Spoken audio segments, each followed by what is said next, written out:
আসসালামু আলাইকুম। গতকালকে থেকে সারা বাংলাদেশে প্রধান আলোচিত যে বিষয়টা সেটা হচ্ছে ডক্টর মোহাম্মদ ইউনূসের নোবেল প্রাপ্তিতে বিএনপির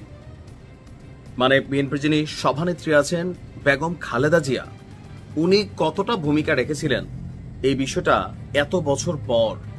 হঠাৎ করেই আলোচনায় উঠে এসেছে যে ডক্টর মোহাম্মদ ইউনূস তিনি যে নোবেল প্রাপ্তিটা পেয়েছেন বা পুরস্কারটা পেয়েছেন এটার ক্ষেত্রে তৎকালীন ক্ষমতাধীন বিএনপির যিনি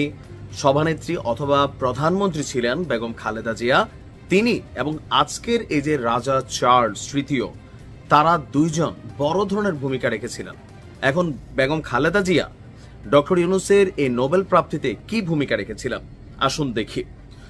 লন্ডনে বাংলাদেশ হাইকমিশনের সাবেক দ্বিতীয় সচিব এবং বাংলাদেশ সুপ্রিম কোর্ট আইনজীবী সমিতির নির্বাচিত সদস্য